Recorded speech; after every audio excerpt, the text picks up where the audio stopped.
Let's go. Let's go. Morning podcast. Do you feel fresh, ready to go? I feel horrible. You feel horrible? Do you feel rushed I and still stressed have to go to work after and this. wish you had a cocktail? Yes. That's okay. Talking Bears, episode 177. Oh, This yes. was such a good episode. And just people might ask, like, Mr. Syke, your wife makes 7 figures a year. Why are you still going to work? It's because I work. I built my stuff. I make money. It's because I'm stubborn, everyone. I'm stubborn. I worked hard for my stuff. I get it. But anyway. Fuck off, everyone. Fuck right off. Really, you work because you have awesome insurance, which we really appreciate. Well, that's obviously Also a dedication reason, to but your craft. Yeah, exactly. Cool. So what do we got? Episode 177. Enough about me. That's what everybody comes here for. You're going to work 12 hours today. You are a superstar. I am. You deserve a blowjob. Everyone agrees. Write in the comments if you think. Whoa, this just took a turn for the fun. Mr. Syke needs to be Okay, pampered. Let's go. Okay, go. What do we do? Who is the guest bear today? We're on a string of guest bears, and this one was good, right? This was a good one. This is somebody we're already a big fan of, Adam Devine. Yes. Best known to me, I think, from Pitch Perfect movies, and before that, Workaholics, which we love. Yeah. Poop dollar. Poop on the dollar. I think we that- used to say that over and my over gosh. to each other. I think that was the first episode of Workaholics, right? When they're up on the roof with I think so. a dollar on the fishing line, and then anytime somebody goes down to get it, they pull it back and there's a piece of poop underneath of it. It's such a simple joke, but it's so fucking funny. It got us hooked on the show right away. Yeah. So those guys are the Workaholics guys are a type of humor for sure. Yes. 100%. They dove in talking about substances, basically beverages. Adam Devine says he can hammer caffeine all day long. Yeah. How do you feel about that? I'm with Bert on that one. Caffeine fucks with me big time. Mm-hmm. It gives me the shakes. When I go to Starbucks, I make sure everything's decaf that I get, and I even like ask the barista, decaf, right? Because I'm just so paranoid about getting caffeine. Because I don't know if you remember when I kind of had a sore throat a few months ago. I got that steroid shot. I was like up all night, like shivering and shaking. Like, I was like, fuck this. Like, yeah, it's gonna act like you have a whole bunch of caffeine in your body, and I'm like, okay. Just what I don't choose. Then I get it at 8:00 at night at the walk-in clinic. It's so Poor stupid. boo. I know. Yeah, stimulants are so bad for anxiety. Yeah. But you do it, Kat. You're addicted to your caffeine. I am addicted to caffeine, but I've had to taper it back over time. Yeah. I always think it's impressive when someone's in their late 30s. I think Adam Devine said he's 39, Yeah. and he can just raw dog himself, like Red Bull before bed, drink all day. That's insane. That is insane. It's impressive. Yeah. I wonder if you're just so used to it that you don't know that you would sleep better if you didn't do it, like say you're getting good sleep, but just imagine if he didn't do it, could he get great sleep? Do you know what I mean? Yeah, I know. Like you don't know until you try, I guess is what I'm saying. I loved go ahead. Oh, before that he talked about going to the children's hospitals. Did you catch that part? And I kind of was thinking, and maybe you would know, but so I know he was in a children's hospital. So Adam Devine was, so it's a big deal to him.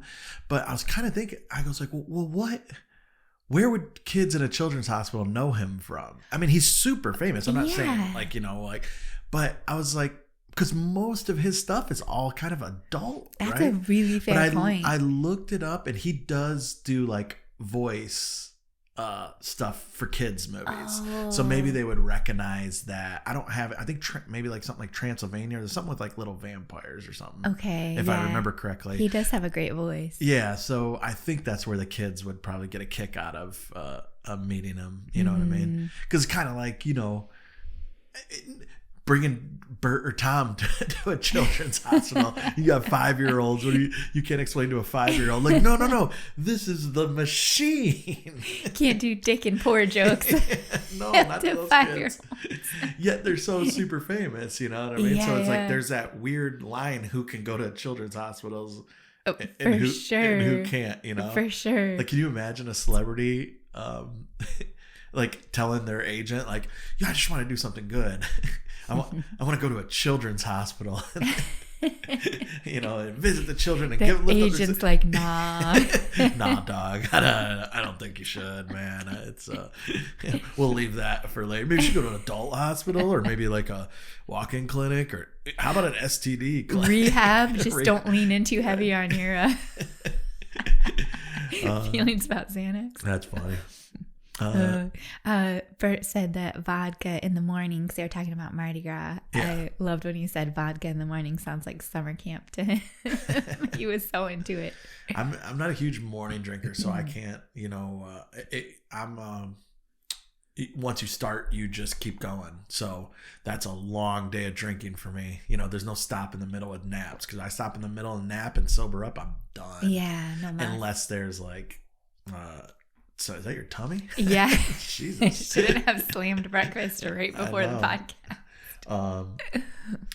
Yeah. So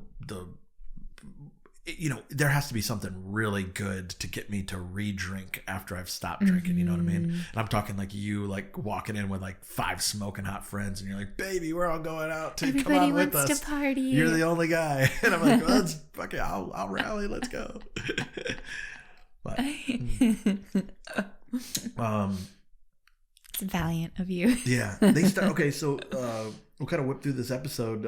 Some of the points they made, because I know everybody's got to go and has things to do. We don't want to make it an hour episode. I know some of us have to go to work. Who had the?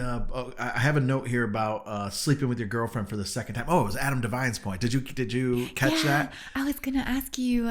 You go ahead. So what's the girl's point of view on that? Because he hit it on the head.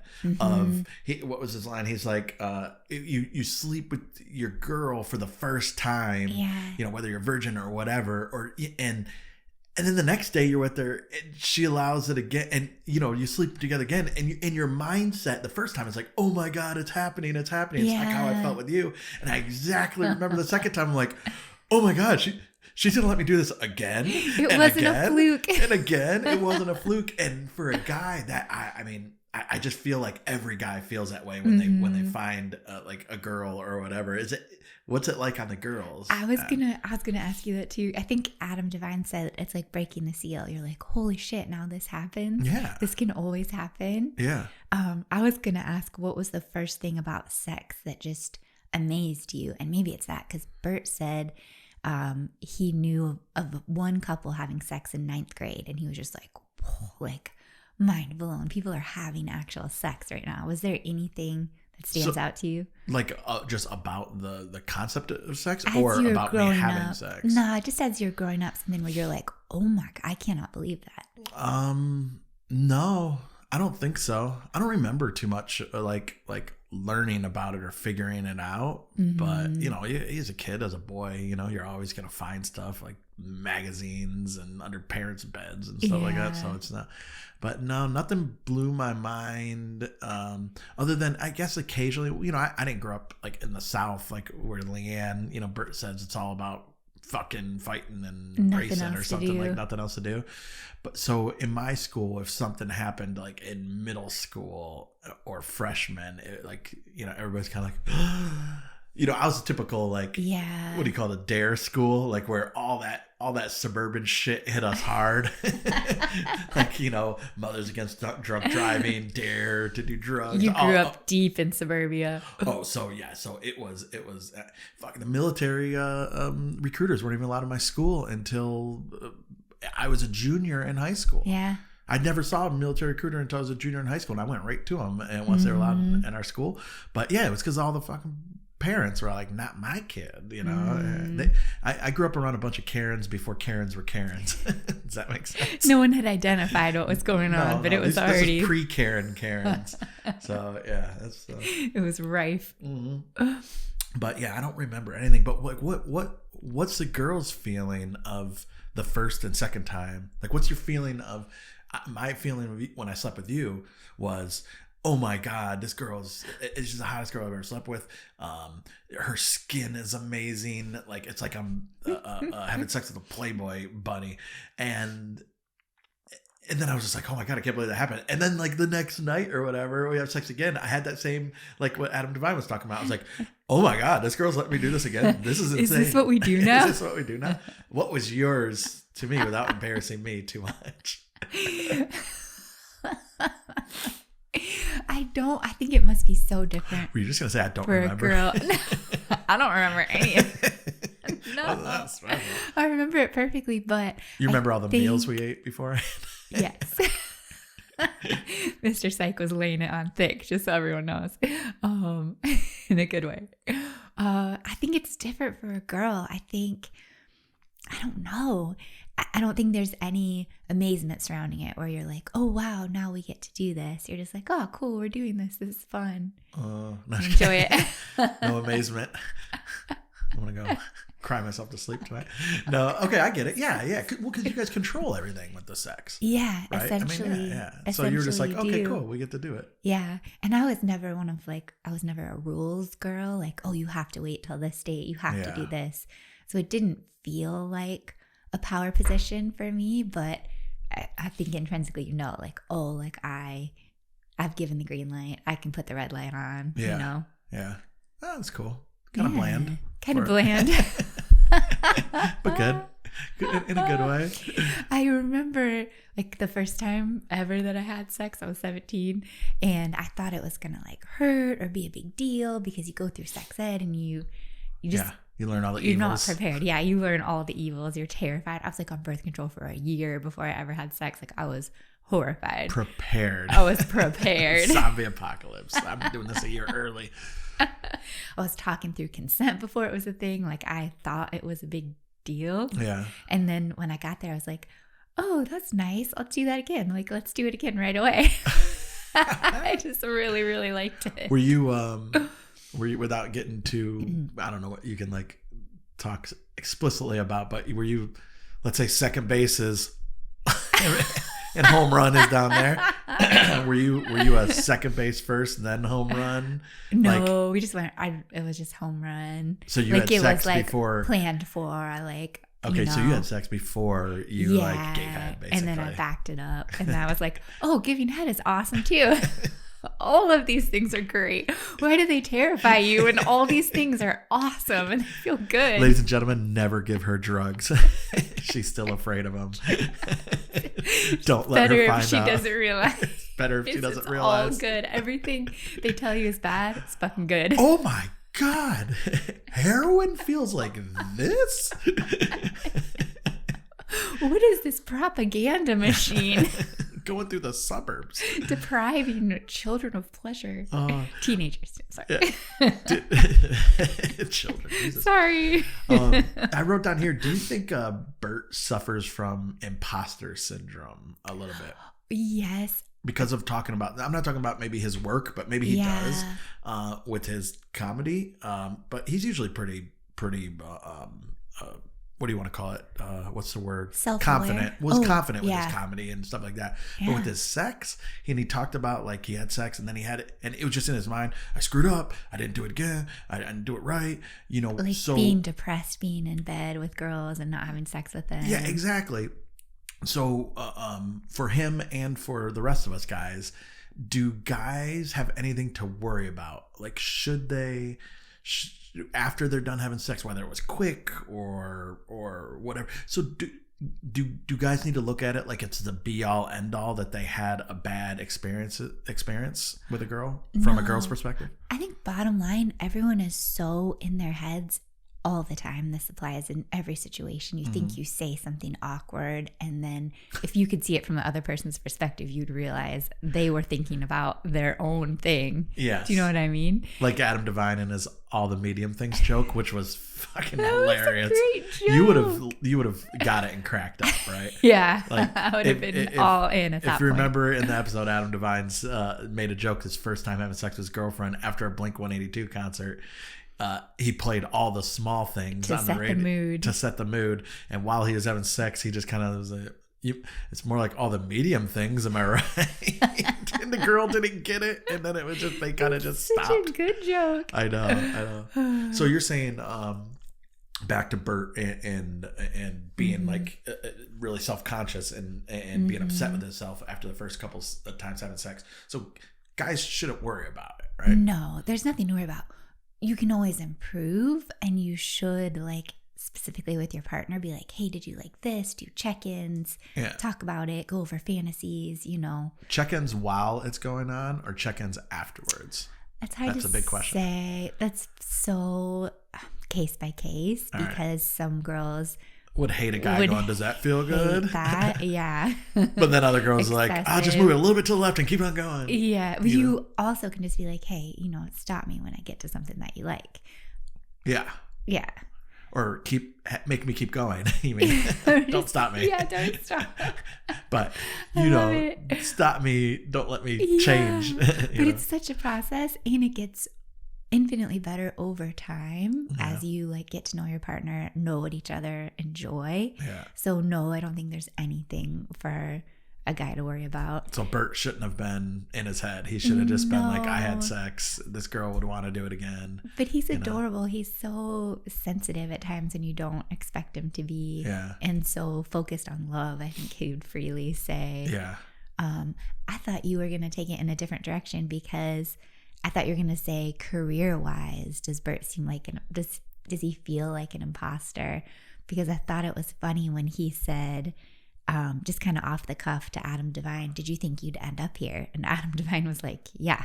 Oh, okay. Yeah, you're right. And Bert said no. Yeah. Do you think you need to be self-assured like that to really make it? Obviously, they've both had a ton of success with different mindsets. No, because Bert leans in a lot to luck.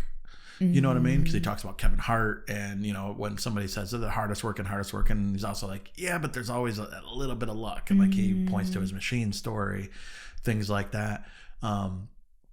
So, you know, Bert had a little bit of luck with the machine story, basically going viral, hit the algorithm.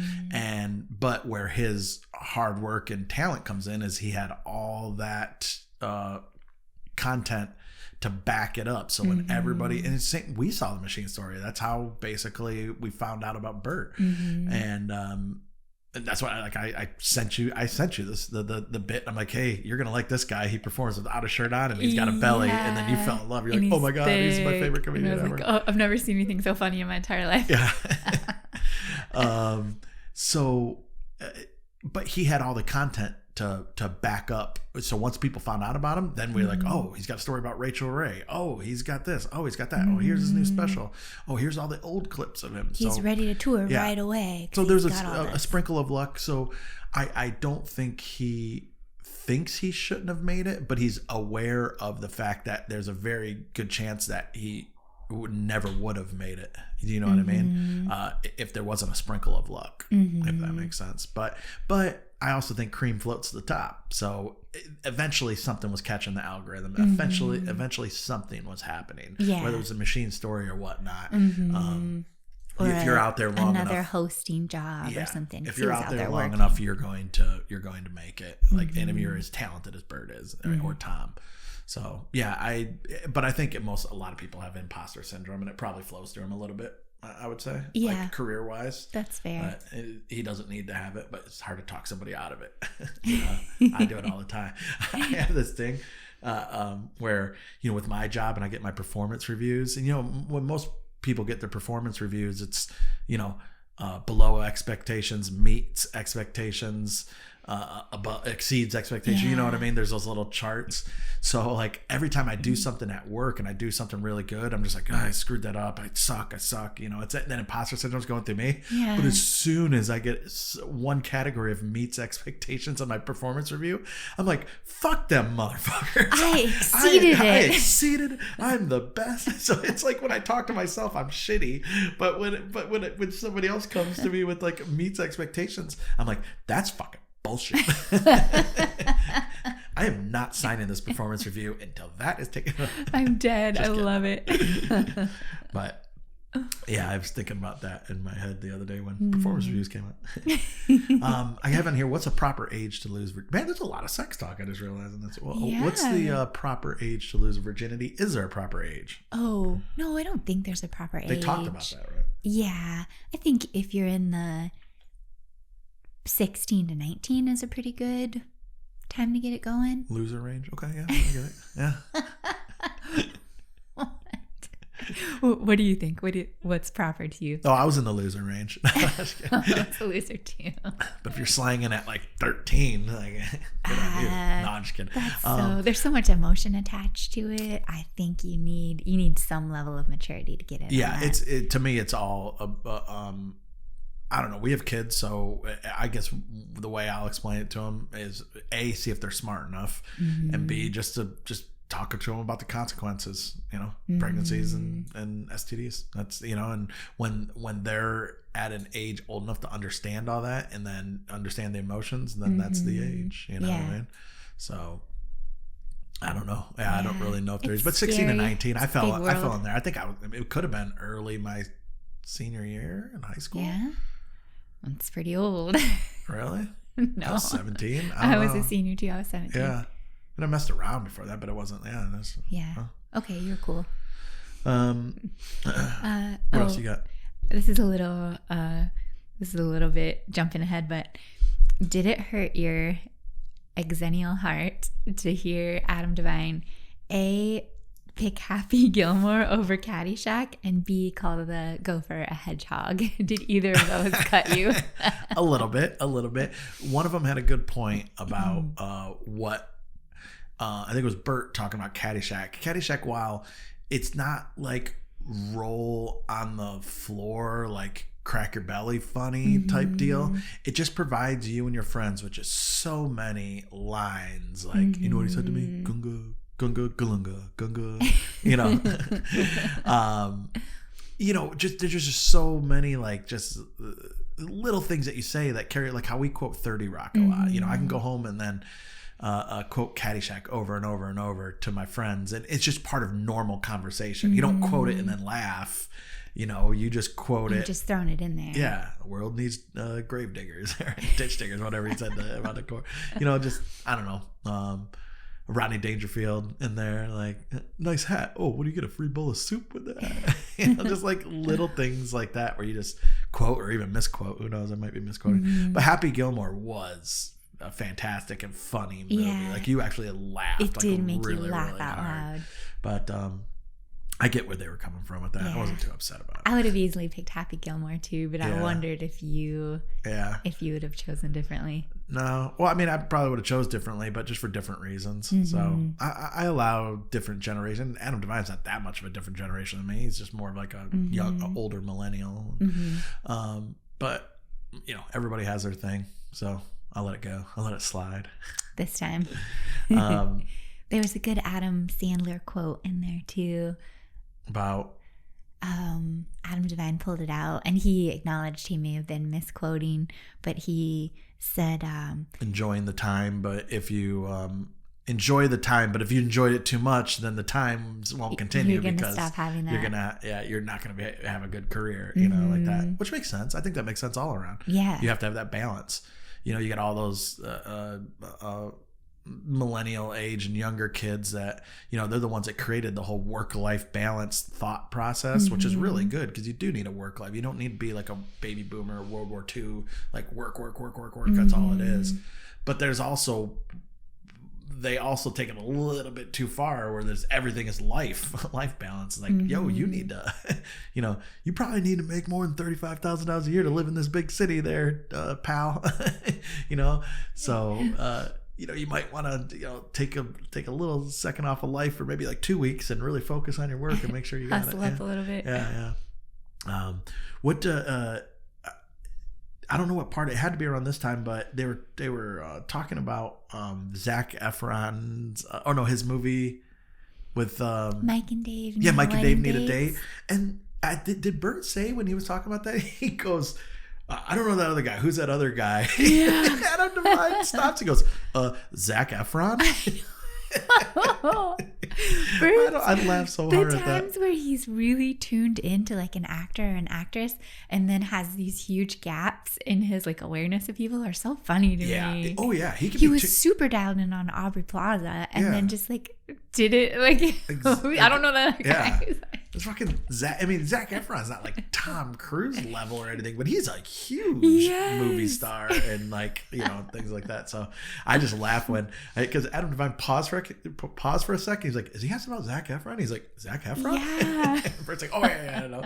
And they talked about his show on Disney or whatever it was, Disney Plus. And Bert thought it was a politics show because he was sitting down with Indians or indigenous people. Oh man, that had me laughing so hard. Oh, it's so great. I'm Bert Kreischer and I understand politics. What'd you think of them talking about, we're Danny McBride fans, and they were talking about working with him and stuff because he works with them on the Righteous Gemstones and stuff like that. I love all Danny McBride talk. I don't know about you. Yes, I'm in a low-key way obsessed with Danny McBride. I find him to be hilarious. So I just like all those stories because it seems like Danny McBride is like a cool hang, and I get like jealous that they like get to hang and film with them.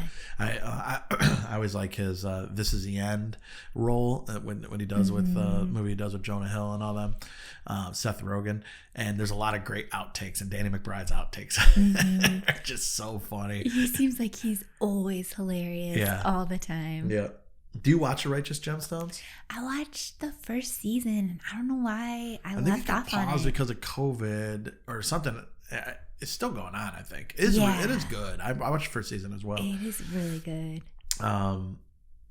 Did the Bert prefaced it before he said it, and then they started talking the inside baseball stuff about camera angles and shots and when to do your comedic stuff or when you're going to do your ad-libbing. Do you do it on the long shot or the close up or whatever? And then you have to do the same thing on coverage. I found that really interesting. I know, like Bert prefaced it like 110 people are going to like this. Yeah. Maybe I was one of the 110 ones. I don't know, but I like that stuff. I like that stuff too. Like when you make when we listen to the Entourage podcast, Victory, you know, and they talk a lot about like when to do, like when the funny part is, and how like certain directors would teach them as young actors, like, hey, look, you know, this is when we do the funny part, when the camera angles, and most people don't realize that that's what also adds to the funniness. Yeah, how close the camera is, how far it is, you know, like that. And when you're watching or when you learn things like that, it makes, I think, watching the content like that much more better. I think so too. Yeah, we've heard them say like, oh, this, where they're stuck in traffic, this was actually filmed in a parking garage here. Yeah. And all that behind the scenes stuff is fascinating to me. No, I like it. Yeah, I dug how he said to Adam Devine, like, workaholics taught you everything all at once that you needed. Like, how cool that you were just thrust into this. They were directors, editors, actors, writers, you know, like that's awesome. You know, you're kind of getting your school lesson in the very first, you know, your very first show, and you know, and then from there you can do anything. You can tell, you know, when somebody's doing you wrong or whatever. I thought that was really cool. I know, I dug it. I'm bummed for them about the movie. I didn't realize that wasn't still in the works, and I can't imagine that's not going to come back around. Show me the guy again that ungreen lighted that or red lighted that. And I'll show you the stupidest producer in Hollywood or exec in Hollywood. I mean, that was Paramount Plus. I'll shit on them. That was dumb. That was dumb. A Workaholics movie would just even the nostalgia. I mean, it was huge. It was such a huge television, like, and it's, you know how many shitty movies are straight to streaming with like big actors and stuff like that, and whatever. It's just content that you get. Like, I'm all out of movies to watch. I'm gonna watch this one. Okay, it was so. There's so many just crappy movies that get made, and they don't want to make Workaholics like the biggest show ever on Comedy Central. Like, that's insane to me. I totally agree. It's got to be. Do you always agree with me, or do you ever disagree? I mean, you're such a good wife. Say dumb crap, I'll disagree with it. I can't help that you're brilliant. It's kind of why I'm married to you. Ponytail's a little too high today. Do you agree? Now that you say so. I'm not a yes man per se. I just married you because I find you to be spot on. Exactly. What was I gonna say? We heard somewhere, I feel like maybe it was on an episode of Something's Burning, but or no, maybe Tom said it. Like, if you if the Machine movie does well, then you are going to see all your favorite comics greenlit. Like, this is pivotal. Oh, yeah. Bert having his own concept, his own bit, like, turned into a full-blown movie, awesome cast, everything. Like, this is a tipping point, I guess, for comedy movies getting made, which is awesome. Let's hope, you know. I hope so, too. More movies. I like movies. I like R-rated comedy movies, you know. Like a Hangover kind of started that trend a little bit. Towards the end there, Bert was talking about pitching the movie, The Machine, and all that kind of stuff. And he had that time travel movie. Yeah. And I don't know if you remember, I think he talked about it on his podcast with those, with that movie podcast people. It's like called The Breakfast Club or whatever the movie. He's been on their podcast too, where they basically review movies and stuff like that. That was a great cast, yeah. Yeah, and he talks about his time travel thing just for a little bit this episode, and it was with his daughters. Do you remember that pitch? I told him when I met him, I go, that is like one of the coolest movie pitches that, and he's like, it'll take too long to explain on here. Yeah. But it was about him and his daughter. If I might be butchering it a little bit, but it was basically he was at his house. He sees like two 20-something-year-old girls out there, and he's just about to leave. And there's like they hold up a sign to say, "Don't leave," and he decides not to, and then like an emergency happens, and it was really good that he was home. Yeah. You know, and he's like asking him, did anybody see those girls hold that sign out there? Don't leave, don't leave. Yeah. Then he ends up going to like the Comedy Store, sitting down, and there's the two girls at the bar, and he's sitting there drinking with them, and he finds out that it's his daughters. Two daughters in there. And like they were preventing him ahead from leaving, which would have caused like him to die or Leanne to die or what and it would mess up their life.